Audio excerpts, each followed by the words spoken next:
For police officers, you know, the night shift can be a whole different world. It's a descent into the unknown. We're about to dive into 3 first-hand accounts of calls that just defied all logic. Calls that left officers with these really chilling memories and questions that, well, they probably still can't answer. And that quote really says it all, doesn't it? It's not just a job. It's a collection of these moments that you just can't explain away. For the officer who said this was the moment that changed everything for him. All right, so our first case involves a veteran canine handler and his partner, Rex, a German Shepherd.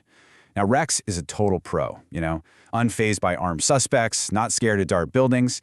But one night, something absolutely shattered his training. So here's the setup.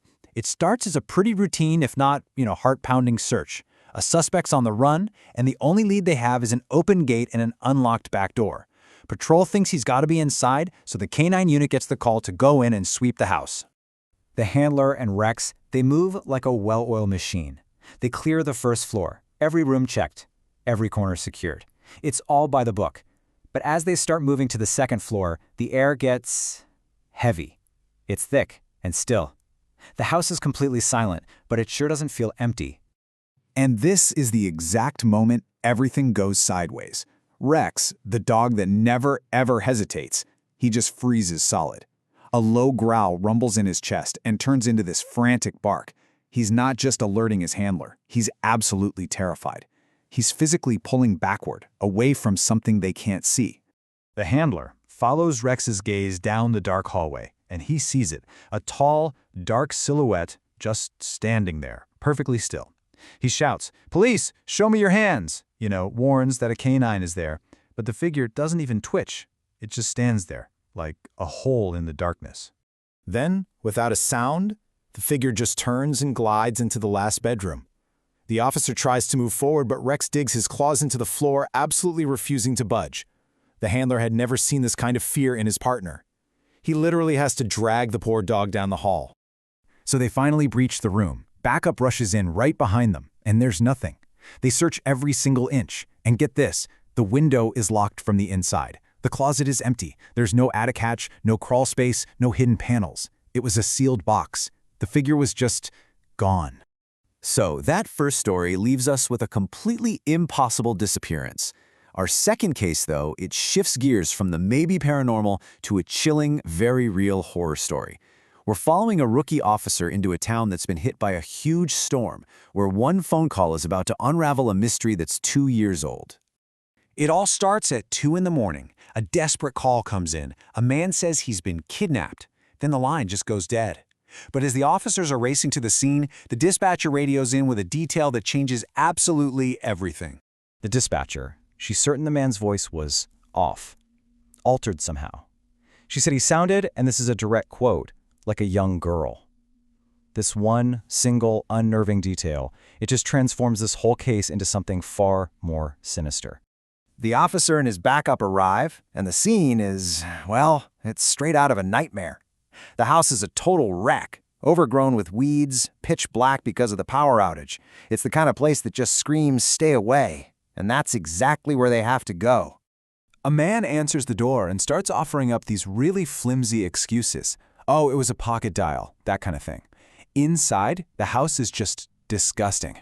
But in the middle of all the filth, the officer spots something that is totally out of place, a child's toy. The man says it's for his nieces when they visit, but the officer's gut is screaming that something is terribly, terribly wrong here. And the truth, when they finally uncover it, is more horrific than they could have ever imagined. In the basement, they find the caller, a man who had been missing for 2 years. A father of 3 who everyone just assumed was dead. He'd been a prisoner in this house the whole time, and his only chance was that one desperate call for help. All right, our final story takes us to a quiet street where nothing ever happens, until it does.